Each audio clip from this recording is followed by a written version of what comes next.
우리에게 주시는 말씀은 출애굽기 20장 1절에서 6절까지의 말씀입니다. 오늘 본문 말씀은 십계명 이야기입니다. 십계명 이야기. 함께 읽은 6절까지는 사실 10개의 계명 중에서 10개가 다 아니라 두 번째 계명까지의 말씀입니다. 이 십계명이 보면은 구조상으로 봤을 때 독특한 것은 3절부터 17절까지 10가지 조항들이 나와요. 10가지 조항들이 나오는데 유독 두 가지 계명에서는 그 분량이 많이 기록되어져 있다는 거예요. 그게 첫 번째로는 두 번째 계명이고 두 번째로는 네 번째 계명이 그것에 해당돼요. 다른 계명들은 단순히 한 문장 아니면 수식이 짧게 되어 있지만 이 두 계명은 몇 절에 걸쳐서 그것에 대해서 상황 설명들을 해주고 있어요. 그래서 다른 것에 비하면 단초라고 한 문장에 기록된 것이 이 부분에서는 많이 설명되어졌다는 것이 좀 독특하기도 합니다. 새벽이라는 시간 때문에 10가지에 대해서 세세하게 살펴보지는 못하겠고 우리가 함께 읽은 6절까지 두 번째 계명까지만 나누도록 하겠습니다. 그런데 이 십계명을 이렇게 묵상하다 보면 전체적인 그 조항들이 하나씩 단계별인 것 같고 그리고 맥락들이 이어지는 것을 보게 돼요. 그래서 저는 개인적으로 이 두 번째 계명이 하나님에 대한 그 의중들이 잘 드러나 있지 않은가 싶어요. 첫 번째 계명의 기본적인 것을 다뤄주지만 두 번째부터는 그것에 대해서 설명들이 있는 것에서 볼 때 하나님이 어떤 마음으로 가지고 계시는지 계명을 왜 주셨는지에 대해서 잘 알 수 있다는 것이죠. 흔히 신앙인들은 십계명 하면 어떤 마음 가지세요? 십계명 하면 부담스럽게 여겨지고 그리고 계명으로 다가오기 때문에 무엇인가 알러지, 좀 반발하는 그런 반항심 먼저 갖게 되어지는 것이 사실이에요. 왜냐하면 십계명은 단순히 율법으로 우리는 여기기 때문에 그래요. 율법, 계명, 그리고 법, 규율 이런 것으로 생각한다면 압박감이 먼저 다가오기 때문이죠. 신약 성경에서는 특히 사도 바울이 그 부분에 대해서 좀 더 많이 얘기했죠. 율법과 믿음의 관계를 얘기하면서 구원은 믿음으로 이르는 것이지 율법으로 통해서 되는 것이 아니야 라고서 율법을 폐기하는 것처럼 뉘앙스가 담겨져 있어요. 그렇다 보니까 우리 신앙인들도 율법 그리고 구약에 있는 조항들 그리고 십계명 하면 지켜야 되는데 하면서 끝은 이렇게 흐리는 그런 경향들이 있어요. 그런데 우리 예수님은 결코 율법을 필요하지 않다라고 하신 적이 없어요. 율법에 대해서 명확하게 얘기하신 부분이 있는데요. 마태복음 5장 17절 말씀이에요. 내가 율법이나 선지자를 폐하러 온 줄로 생각하지 말라. 폐하러 온 것이 아니요 완전하게 하려 함이라 라고 얘기하고 있어요. 즉 무엇일까요? 율법 필요 없어. 율법 내가 다 없애려고 왔어. 믿음을 강조할 거야 라는 그런 말씀이 아니라 믿음에 이르르게 하는 그 일들에 대해서 율법도 필요하고 율법이 그것의 기본적인 것을 얘기해 주며 그래서 폐기를 하는 것이 아니라 어떻게 해요? 완전하게 그것을 하기 위해서 내가 왔다라고 하시면서 몸소 삶으로 보여주시고 가르침으로 나타내 주시고 했다는 것이죠. 그런 의미에서 율법 하면 우리는 알러지 반응 일으키는 것이 오히려 잘못된 생각들이에요. 율법은 우리에게 정말 중요해요. 하나님의 규율 그것을 나타내는 것이 아니라 하나님의 마음을 담아내고 그 조항들을 통하여서 하나님께서 무엇을 원하시는지 그 의중을 살핀다면 율법은 필요 없는 것이 아니라 율법을 통해서 하나님께 이르르게 하는 그런 역할도 한다는 것이에요. 사실 계명이라고 하면 법으로 생각이 되어져서 그 엄격함 그리고 그 부담감 그런 감정들을 불러일으키는데 사실 10계명을 왜 주셨을까 곰곰이 생각해 보면 그 모든 해결의 실마리들이 하나씩 찾아가게 되어 있어요. 생각해 보세요.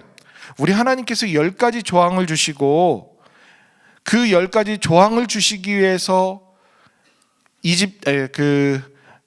이스라엘 백성들을 애굽에서 신들을 하나씩 타파하면서 10가지 기적을 나타내시면서 불러내셨을까요?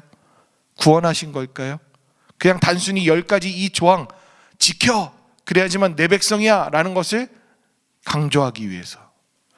그러기에는 우리의 마음을 시원케 해주지 않아요.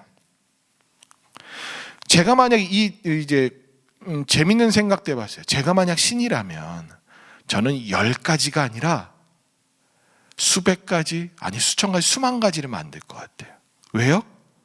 내 백성, 내가 다르고 내가 모든 것들을 관장할 수 있는 그런 권한이 되어진다면 철저하게 굴복시키고 철저하게 무엇인가 배반하지 않도록 하려고 하는 그런 모습들도 가질 수 있기 때문에 그래요. 그런데 우리 하나님은 그러지 않았어요. 오늘 본문 1절에서 그 부분이 독특하게 나타나고 있어요.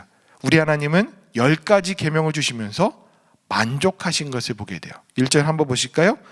하나님이 이 모든 말씀으로 말씀하여 이르시되 라고 말씀하고 있어요. 10가지 말씀을 드러내 놓으셨어요. 그런데 우리는 이 1절에서 한 단어를 유심히 봐야 돼요. 그 단어가 무엇이냐면 모든이라는 단어예요. 모든이라는 단어. 이 모든이라는 것은 전부를 나타내기도 해요. 그런데 충분하다는 그런 뜻도 가지고 있어요. 즉 무엇일까요? 우리 하나님이 10가지 계명을 주시고 만족하신 거예요. 달리 얘기해 볼까요? 이거면 됐어. 이거면 충분해. 그렇게 하시면서 10가지를 주신 거예요. 달리 생각해 보세요. 10가지 주신 게 얼마나 감사해요. 근데 우리 10계명 부담스럽죠. 10개 줬는데도 말 안 들어요. 그런데 부담감이 있어요. 100개 주면서 심지어는 유대인들은 율법하면 10가지만 얘기하지 않고 몇 개를 하는지 알아요? 613개를 지켜요.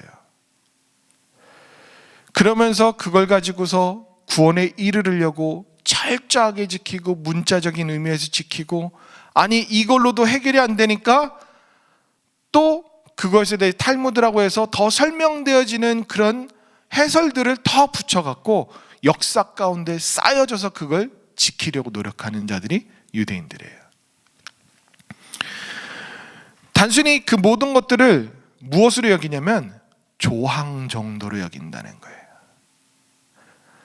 그렇다면 조항이 목적이라면, 지키는 것이 목적이라면 하나님 백성답게 살아가는데 10가지면 충분할까요? 결코 그렇지 않아요. 우리가 삶을 살아다 보면 이 10계명만으로도 우리의 실상에서 하나님의 뜻을 묻는데 만족스러우시나요? 아니잖아요.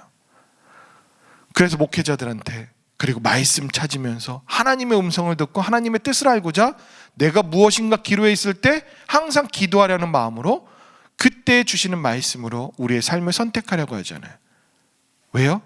이 10가지로는 우리의 삶을 다 대변해 주지 못해요. 그렇다면 하나님께서 10가지를 주시고서 왜 만족하셨을까? 왜 충분하다고 여기셨을까? 그렇다면 이 10계명은 조항으로서의 역할이 아니라 하나님께서 너희들을 향해서 어떤 마음을 품고 계시는지를, 하나님께서 이스라엘 백성들에게 어떤 마음을 품고 계시는지를 나타내 주기 위해서 주신 거예요. 내 백성이면 하면서 그 말씀 때, 그런 의미에서 이 모든 말씀, 이 완전한 말씀, 이 충분한 말씀으로 말씀하셨다라고 하면서 얘기하신 거예요. 그러면서 첫 번째 계명을 얘기하시고 두 번째 계명을 얘기해 주시죠. 그리고 우리가 더 오늘 본문에서 2가지 단어를 더 우리는 유심히 살펴봐야 돼요. 두 번째 먼저 살펴볼 단어는 너라는 단어예요. 너.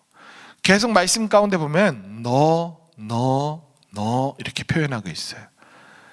너라는 거는 복수형일까요? 아니에요. 딱 한 사람, 너. 딱 지칭하는 거예요. 하나님 보셨을 때 너 죄송해요. 손가락 살짝 여기 계신 분 이렇게 한 명씩 꼬집으면 너 이렇게 너에게 하시는 말씀이야 라고 얘기하시는 거예요. 이스라엘 백성들에게 주시는 말씀이었어요. 내 백성들이라고 하면서 삼으면서 이 말씀을 주시는 거였어요.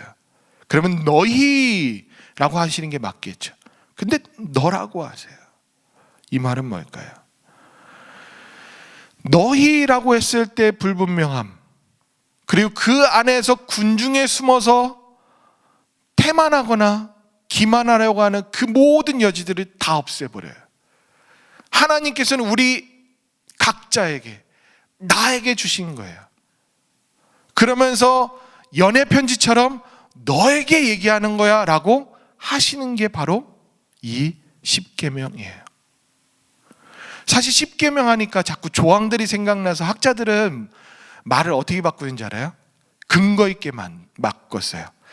원래의 원어에서는 십계명이라는 뜻보다 10가지 말씀들이라고 하는 게 더 맞아 라고 하면서 계명이라는 그런 의미들을 다 없애려고 했어요.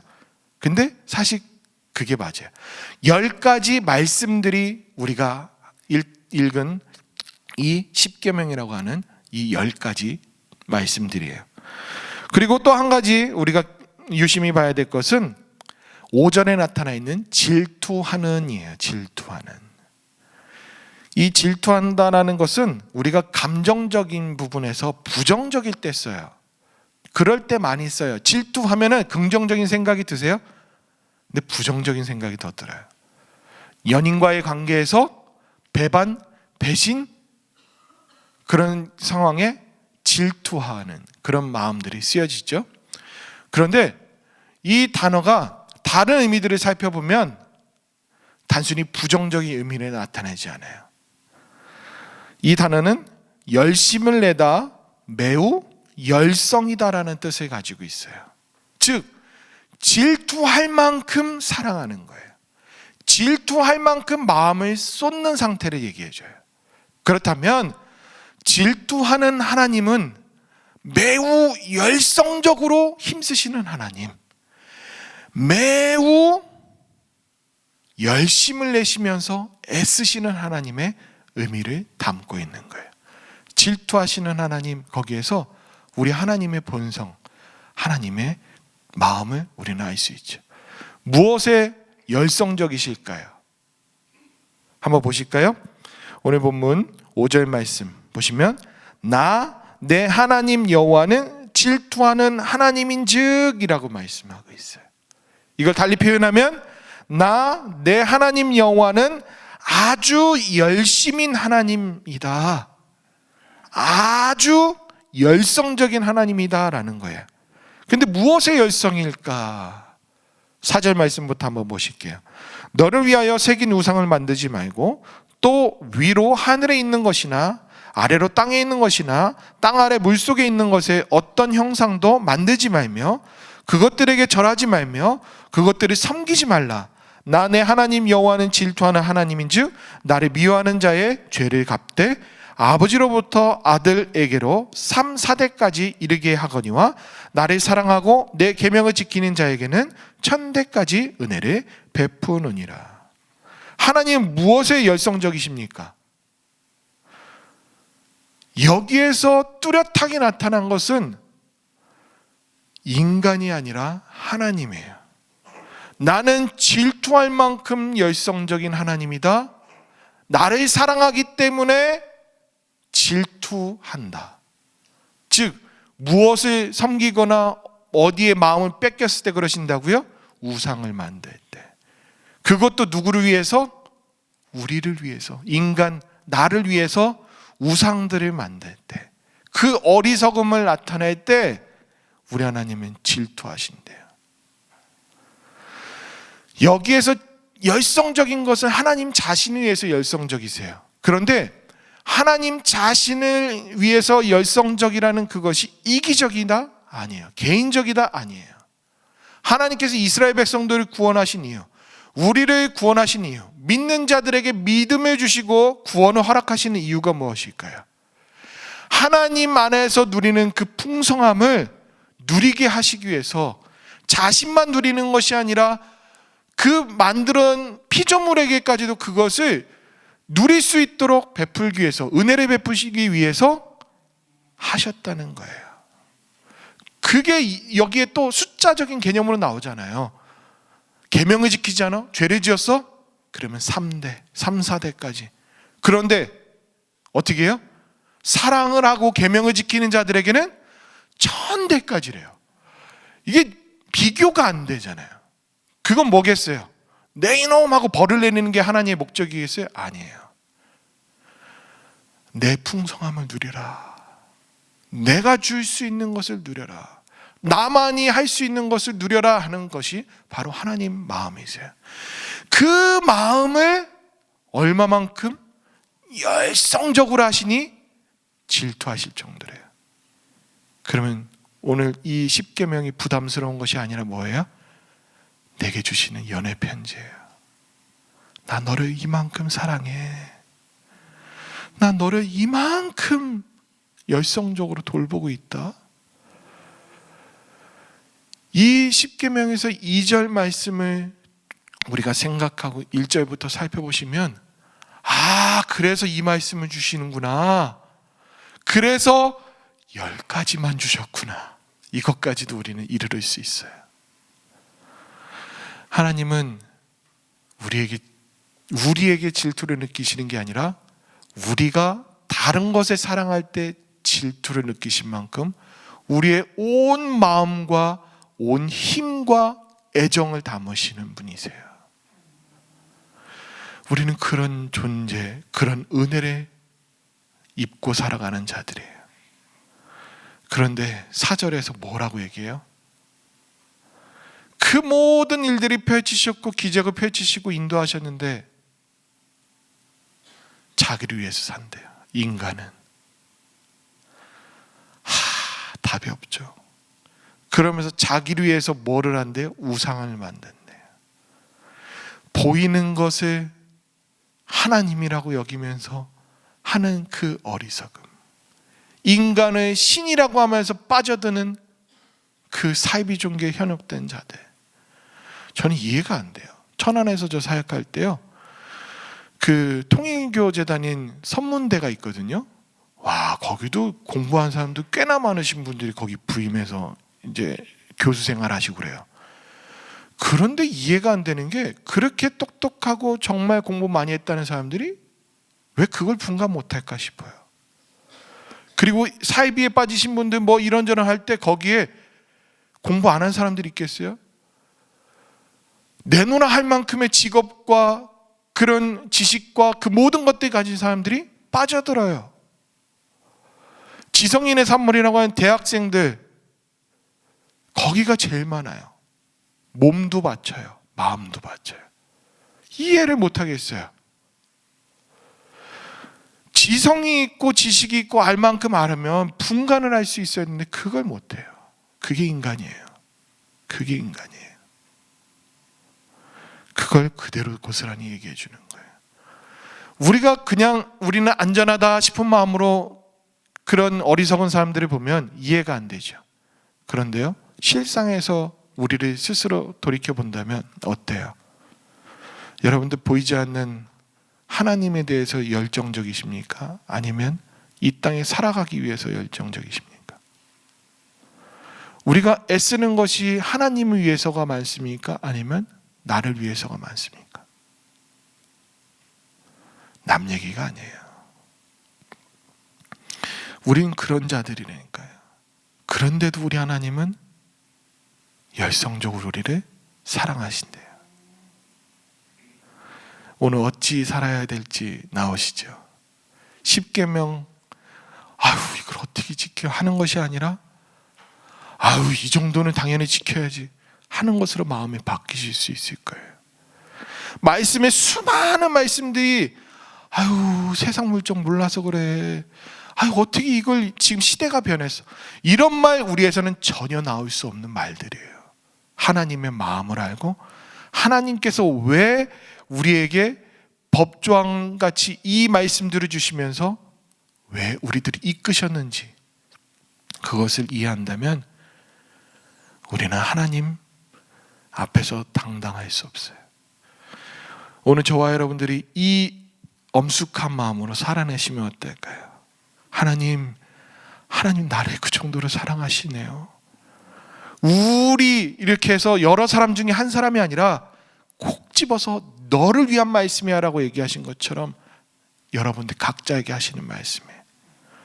그 연애 편지를 되새기시면서 오늘도 하나님에 의해서 살아가시고 보이는 것이 아니라 보이지 않는 것을 더 심취하시고 더 열망하시며 살아가신 저와 여러분들 될 수 있기를 바랍니다.